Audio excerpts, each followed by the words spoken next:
अस्सलाम वालेकुम everyone. First year computer science में आज का हमारा टॉपिक है task scheduling using a Q. Chapter 4 का ये टॉपिक है, ठीक है, task scheduling using a Q. अब हम बात करेंगे कि ये होता क्या है। तो आज हम समझेंगे कि कंप्यूटर सिस्टम में टास्क यानी काम किस तरह से क्यू के ज़रिए मैनेज किए जाते हैं, ठीक है। टास्क कैसे शेड्यूल होते हैं क्यू के ज़रिए, ठीक है। इस कॉन्सेप्ट को हम एक रियल लाइफ एग्जांपल से भी समझेंगे, जैसे डॉक्टर का क्लिनिक जो होता है ना, उसके ज़रिए। तो देखें, task as patients, imagine that each task your computer needs to do is like a patient, ठीक है, visiting a doctor. Just as patients arrive at a clinic, wait their turn to see the doctor, task arrive on a computer, wait to proceed. अब वो बोल रहा है task ना patient की तरह होते हैं। जैसे देखो, आप लोग किसी डॉक्टर के पास जाते हो, आप पेशेंट हो, ज़ाहिर गए हो, ठीक है, डॉक्टर के पास। तो आप लोग सबसे पहले जाके क्या करते हो, अपॉइंटमेंट लाइक उधर से लेते हो, बैठ जाते हो, उसकी फ़ीस वगैरह पे करते हो, बैठ जाते हो, वेट करते हो, फिर आपकी बारी आती है, फिर आप जाके अंदर जाके मेडिसिन ले लेते हो, ठीक है। तो इधर क्या हो रहा है, सोचिए कि हर काम मतलब जो आपका कंप्यूटर करता है ना, वो एक पेशेंट की तरह है जो डॉक्टर के क्लिनिक में आता है। जैसे वो मरीज़ अपनी बारी का इंतज़ार करता है ना, वैसे ही हर टास्क अपनी बारी का इंतज़ार करता है कि कब उसे प्रोसेस किया जाए। ठीक हो गया। नेक्स्ट है जी queue as the waiting list. The queue in a computer works like a waiting list at the clinic. अब क्यू जो है ना, वो कैसे काम करती है कंप्यूटर में, जैसे हमारे पास क्लिनिक में वेटिंग लिस्ट काम करती है, ठीक है। यानी देखें, अब अगर सबसे पहले मैं गई हूँ चेकअप कराने, ठीक है, मेरा नंबर 1 है। अब मुझसे जो नेक्स्ट बंदा आया है उसका 2 है, फिर 3 है, नंबर लगे होते हैं ना, है ना। तो वैसे ही क्यू में भी नंबर्स ही लगते हैं, ठीक है। कंप्यूटर में भी टास्क के नंबर्स ही होते हैं। जो पहले टास्क असाइन करेंगे वो पहले होगा, जो बाद में करेंगे वो बाद में होगा। It keeps track of all the task in order. वो ऑर्डर में ना, देखें, जैसे हम जाते हैं क्लिनिक में तो उसको पता होता है ना रिसेप्शन पे कि कौन पहले आया, कौन उसके बाद आया, नंबर्स उन्होंने हमारे हाथ में पकड़ाए होते हैं, ठीक है। तो इसी तरह जो टास्क होते हैं ना, वो कंप्यूटर में भी ऐसे ही होते हैं, ठीक है। तो क्लिनिक में एक वेटिंग लिस्ट होती है जिसमें पेशेंट्स के नाम लिखे होते हैं। वैसे ही कंप्यूटर में भी एक क्यू होती है जिसमें टास्क उनकी मदद के मुताबिक उनकी आने के मुताबिक लाइन में लगते हैं, ठीक है। ये क्यू इंश्योर करती है हर काम अपनी बारी से प्रोसेस हो।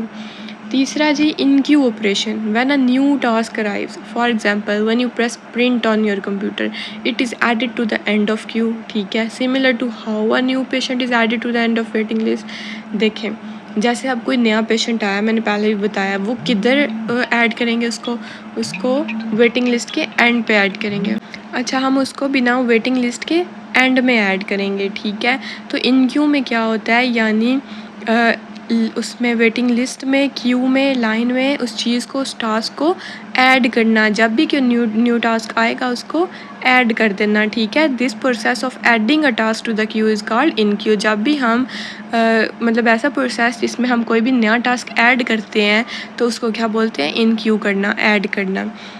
मतलब फॉर एग्ज़ाम्पल आप प्रिंट बटन दबाते हैं तो ये टास्क क्यू के एंड में ऐड हो जाता है। इस प्रोसेस को कहते हैं इन क्यू। बिल्कुल वैसे ही जैसे कोई नया मरीज़ क्लिनिक की वेटिंग लिस्ट के एंड में अपना नाम लिखवाता है। डी क्यू ऑपरेशन क्या होता है, as soon as the computer is ready to process a task, it removes the first task from the front of Q.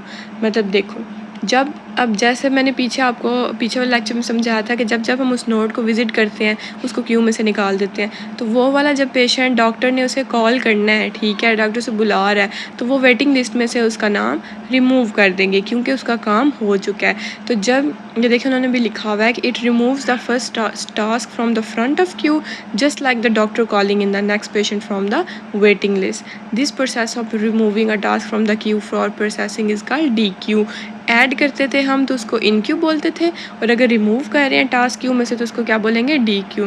तो जब कंप्यूटर किसी टास्क को प्रोसेस करने के लिए तैयार होता है ना, तो वो क्यू के फ्रंट से पहला टास्क निकालता है। इस प्रोसेस को कहते हैं डी क्यू। जैसे डॉक्टर अपनी लिस्ट में सबसे पहले मरीज़ को अंदर बुलाता है, कंप्यूटर सबसे पहले वाले टास्क को प्रोसेस करता है, ठीक है। एंड पे है जी, why we use a queue. Using a queue ensures that a task are process in the order they arrive without skipping any. देखो, इस बात को तो आप लोग भी जवाब दे सकते हो ना कि हम अगर कहीं भी जा रहे हैं तो हम लाइन क्यों बनाते हैं, हम एक कितार क्यों बनाते हैं, ठीक है।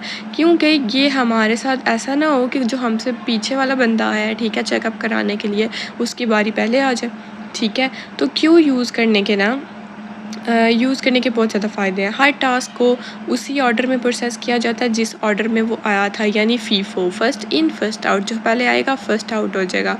किसी के काम स्किप नहीं होता, हर काम की इज्जत होती है। सिस्टम फेयर और एफिशिएंट रहता है, ठीक है। डेडलॉग या टास्क ओवरलैप के चांसेस कम हो जाते हैं, यानी जैसे डॉक्टर हर मरीज़ को इंतज़ार के मुताबिक देखता है, वैसे ही कंप्यूटर भी हर टास्क को उसी टर्न पे हैंडल करता है, ठीक है। तो आई होप आप लोगों को इसकी समझ आ गई होगी। नेक्स्ट हमारे पास टॉपिक है जी प्रिंट स्पूलिंग। प्रिंट स्पूलिंग क्या होता है?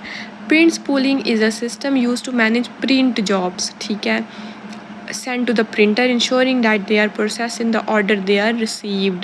This process involves the use of queue to maintain organization and efficiency.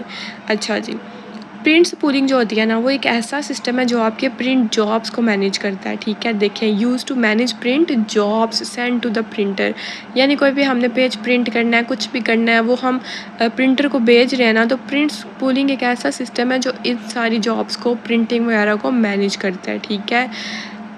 यानी जब आप प्रिंटर को कई फाइल्स भेज रहे होते हैं ना, तब इस चीज़ को मैनेज करता है और इंश्योर करता है कि वो एक ऑर्डर में प्रोसेस हो। जो मैंने पहले डॉक्यूमेंट दिया उसको पहले प्रिंट करे, जो मैंने बाद में दिया उसको बाद में प्रिंट करे, ठीक है। इसमें भी हम क्यू यूज़ करते हैं क्योंकि बारी बारी ऑर्डर में काम होगा, तो इस प्रोसेस में क्यू का यूज़ होता है जिसमें हर डॉक्यूमेंट अपनी बारी का इंतज़ार करता है।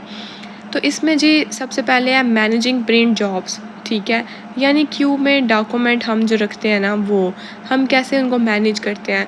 When multiple documents are send to the printer they are placed in a queue. वो बोल रहे जब ज़्यादा सारे डॉक्यूमेंट्स हम प्रिंटर को भेज देते हैं ना, तो वो ये नहीं करता, वो तो अगर देखें क्यू ना होती या ऐसा कोई ना होता स्ट्रक्चर, तो वो तो पागल हो जाता ना प्रिंटर के, अब मैं किसको प्रिंट करूँ, मैं क्या करूँ। तो जब भी मल्टीपल डॉक्यूमेंट्स हम प्रिंटर को भेजते हैं ना, वो उसे ऑर्गेनाइज्ड रखता है, वो उसे एक क्यू में रखता है, ठीक है, लाइन में रखता है। To the line of people waiting at the service counter. देखें, जैसे हम कोई भी सर्विस काउंटर है ना, वहाँ लोगों की लाइन लगी होती है ना, सेम वैसे ही ये भी इंतज़ार करते हैं डॉक्यूमेंट्स भी। Each document is added to the end of queue. जो नया डॉक्यूमेंट आएगा वो पीछे एंड में साथ साथ ऐड होता जाएगा, ठीक है। यानी which maintains the order of arrival. ये मेंटेन रखती है कि कब से कौन सा डॉक्यूमेंट पहुंचा है, ठीक है। जब आप एक से ज़्यादा डॉक्यूमेंट प्रिंट करते हैं ना, तो हर डॉक्यूमेंट क्यू के एंड में ऐड होता है, बिल्कुल वैसे जैसे लोग किसी सर्विस काउंटर पर लाइन में लगते हैं। हर डॉक्यूमेंट लाइन में उसी ऑर्डर में लगता है जिस ऑर्डर में आपने भेजा होता है। नेक्स्ट है जी हमारे पास ऑर्डर ऑफ प्रिंटिंग, यानी पहले आया पहले प्रिंट होगा।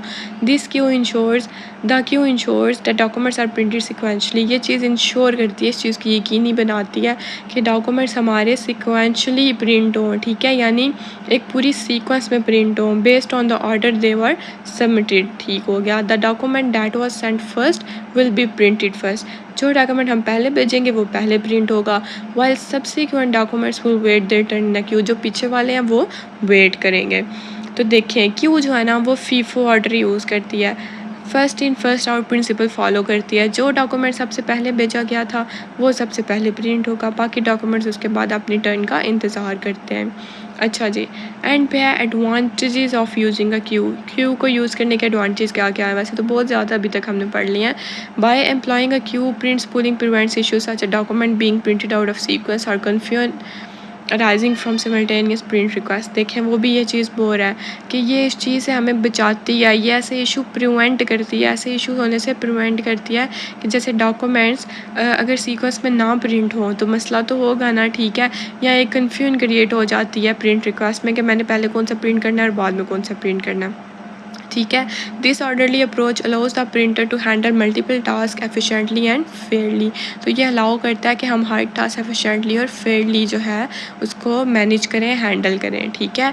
तो हर फाइल ऑर्डर में प्रिंट होती है, कोई कन्फ्यूजन नहीं होता इसमें। इसके एडवांटेज हैं ये, अगर 4 लोग एक ही वक्त पर प्रिंट कमांड दें तो क्यू हर काम को फेयर तरीके से हैंडल करती है, प्रिंटर को ऑर्गेनाइज और एफिशिएंट बनाया जाता है, ठीक है। अच्छा, ये लास्ट टॉपिक रह गया छोटा सा ट्रीज़ से पहले तक। ये ट्रीज़ तो नेक्स्ट लेक्चर में करेंगे इंशाल्लाह। ये है जी डाटा बफरिंग। अब डाटा बफरिंग क्या होता है? Queues play a crucial role in buffering data streams which help manage and process data efficiently. To next क्या है हमारे पास? अच्छा, to understand this concept better, अब नीचे उन्होंने एग्जांपल्स बता दिए हैं। अच्छा, अब हम ना दूसरा इंपॉर्टेंट कॉन्सेप्ट समझेंगे डाटा बफरिंग, जिसमें बिना क्यू का बहुत अहम रोल है, इंपॉर्टेंट रोल है, ठीक है।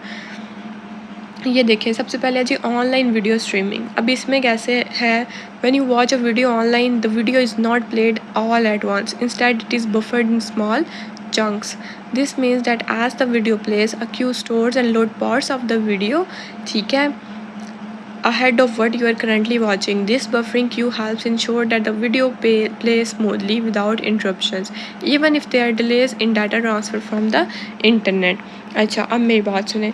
जब आप यूट्यूब या नेटफ्लिक्स पर कोई वीडियो देखते हैं तो पूरा वीडियो एक साथ लोड नहीं होता। वीडियो छोटी छोटी चंक्स में लोड होता है। ये चंक्स एक क्यू में स्टोर होते हैं ताकि जब आप वीडियो देखें तो स्मूथली चले। अगर इंटरनेट स्लो हो जाए फिर भी वीडियो रुक रुक के ना चले, क्योंकि buffer Q already data store कर चुकी होती है। इससे कहते हैं बफरिंग क्यू, ठीक है, जो आपके लिए पहले से ही डाटा रेडी रखती है। नेक्स्ट है जी printer queue. Imagine you have several documents to print but your printer can only handle one document at a time. मतलब वो बोल रहा है कि इमेजिन करो आपके पास ज़्यादा सारी डॉक्यूमेंट्स हैं लेकिन प्रिंटर सिर्फ एक ही प्रिंट कर सकता है। तो when you send multiple print jobs to the printer they are placed in a queue. जब आप ज़्यादा सारी उसको भेज दोगे तो उसे क्या करेगा, उसे क्यू में रख देगा, उसे एक लाइन में लगा देगा। The printer then process each document in order they were receive. जैसे जैसे जिस ऑर्डर में उसने वो डॉक्यूमेंट रिसीव की होगी वो उसे प्रिंट कर देगा। This queue helps manage and organize the print job so that each document is printed one after the other without confusion. तो वो विदाउट कन्फ्यूजन, किसी भी कन्फ्यूजन के बगैर वो हर एक डॉक्यूमेंट को प्रिंट कर देगा, ठीक है। तो देखें, जैसे हम पहले समझे, जब आप एक से ज़्यादा प्रिंट जॉब्स भेजते हैं वो सारी फाइल्स एक क्यू में चली जाती हैं, प्रिंटर एक एक करके उन्हें सीक्वेंस में प्रोसेस करता है, यानी कि बफर क्यू प्रिंटर के लिए फाइल्स रेडी रखती है जिससे वो हैंडल करता जाए। ज़रूर आप लोग मुझे ज़रूर बताइएगा कमेंट सेक्शन में, ठीक है, कि आपने कभी यूट्यूब वीडियो बफर होती हुई देखी है या कभी प्रिंटर को लाइन में काम करते हुए ऑब्ज़र्व किया है, या ऐसे चीज़ें ज़रूर आपने देखी होंगी जो हम लाइन में ही करते हैं और वो काफ़ी उसका एडवांटेज होता है हमारे लिए, ठीक है। तो आई होप आपको आज के लेक्चर की समझ आ गई होगी। सब्सक्राइब करना मत भूलिएगा। नेक्स्ट लेक्चर में हम पढ़ेंगे ट्रीज़, ठीक है। तब तक अपना ख्याल रखें। अल्लाह हाफिज़। Thank you.